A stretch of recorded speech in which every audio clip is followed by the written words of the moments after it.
एआईडीएसर दशम सर्वभारतीय छात्र सम्मेलन बहु आवेगर सहित दिल्ली ठार अनुष्ठित होगा जाऊँगी। सम्मेलन जातीय शिक्षा नीति 2020 जहाँ शिक्षार घरोईकरण व्यापारीकरण शिक्षा क्षेत्र में सांप्रदायिकरण शिक्षार केन्द्रीकरण शिक्षार धंदाभिमुखीकरण करने उद्दिष्ट यही भली गोटे शिक्षा विरोधी शिक्षा नीति विरुद्ध सम्मेलन आहरी बहु ज्वलंत शिक्षा समस्या समाधान दाबी समूह रही। सम्मेलन प्रस्तुति समग्र देशर प्राय समस्त राज्य केन्द्रशासित अंचल प्रमुख शिक्षानुष्ठान गुड़िक प्रचार होईछि। अभूतपूर्व समर्थन मिली। प्राय समस्त राज्य और केन्द्रशासित अंचल छात्र छात्री मैंने अंशग्रहण करेंगे।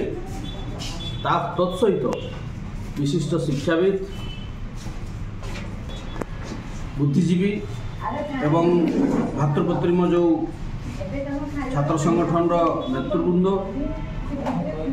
विदेश छात्र संगठन नेतृवृंद एवं सब अंशग्रहण नौकरी तत्सहित शिक्षा समस्या नहीं संस्कृति समस्या नहीं आलोचना हेबो। आम समस्त जनसाधारण को आम राज्यर छात्र शिक्षक बुद्धिजीवी शिक्षाप्रेमी जनसाधारण को आम आह्वान करुचु ये दशम सर्वभारतीय छात्र सम्मेलन सर्वांगीकरण समस्त दिगरू साहाय्य सहयोग कर सफल कर। एआईडीएस सर्वभारतीय कमिटी नेतृत्व में आसंता नवेम्बर 27 रु 29 तारीख पर्यंत दशम सर्वभारतीय छात्र सम्मेलन दिल्ली तालकोटरा स्टाडियम रे अनुष्ठित होगा जाऊँगी। यही छात्र सम्मेलन मूल एजेंडा हूँ जे सरकार जो अगणतांत्रिक भाव में शिक्षा ध्वंसकारी जातीय शिक्षा नीति 2020 को लागू कर सारा भारत वर्ष में बर्तमान शिक्षा उपर विभिन्न प्रकार समस्या को लदी देइछंती। विशेषकर आप देखुवे जो भाई 4 वर्षिया डिग्री कोर्स को लागू करी मल्टीपल एंट्री मल्टीपल एक्जिट करी अधारू पाठ छाड़ा विषयटा को वैध घोषणा कर दिगरे यही जातीय शिक्षा नीति को आड़ करी बर्तमान सरकारी स्कूल को बंद करा जाउची पब्लिक एजुकेशन को संपूर्ण भाव में नष्ट करा जाउची। प्राइवेट स्कूल प्राइवेट कॉलेज गुड़े को खोलिया एनकरेज कराऊँगी। अन्य दिगरे शिक्षक अध्यापक नियुक्ति नहीं शिक्षक अध्यापक शिक्षा कर्मचारी मरुड़ी जहाँफल सारा देश तथा राज्य आम राज्य बर्तमान पाठपढ़ा ठप।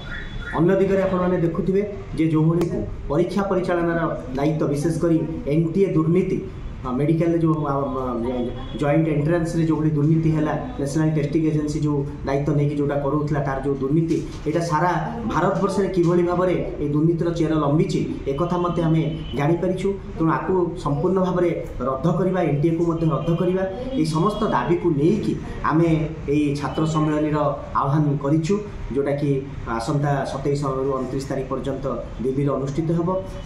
यह सहित छात्री और महिला मानक ऊपर बर्तमान जो भाव में आक्रमण बढ़ी बढ़ी चली निकट अतीत में आरजीकर मेडिकल कॉलेज रे जो घटना घटीगला ये आम समस्ते जानीचु। तेणु छात्री और महिला मानक निरापत्ता को सुनिश्चित करवा कैंपस रे और कैंपस बाहर यही दाबी को लेकिन आमर यही छात्र सम्मेलन एक मुख्य दाबी। तो ये छात्र सम्मेलन को जे कि उद्घाटन करेंगे से हूँ भारत वर्ष जन ख्यातनामा ऐतिहासिक प्रोफेसर इरफान हबीब। यही सम्मेलन मुख्य अतिथि भाव में जोग दौरान भगत सिंह आर्काइव्र जो उपदेष्टा अच्छा प्रोफेसर चमन लाल एवं 1954 मसीह एआईडीएस जो प्रतिष्ठा है से प्रतिष्ठा समय आम जे प्रथम साधारण संपादक श्रीजुक्त प्रभास घोष सी सम्मेलन शेष अधिवेशन में वक्तव्य रखिए। सारा ओडिशार विभिन्न स्थान छात्र प्रतिनिधि माने जोगदेवाक जाऊँ सम्मेलन आम राज्य सारा देशर प्राय समस्त राज्य और केन्द्रशासित अंचल स्टूडेंट डेलीगेट ऑब्जर्वर माने आसुचंती। विभिन्न छात्र संगठन मानक इनवाइट कराई से विभिन्न टॉपिक्स से डिस्कशन रखिए। सेठी फॉरेन डेलीगेट्स माने आसुचंती से गोटे इंटरेक्शन सेक्शन सहित हम।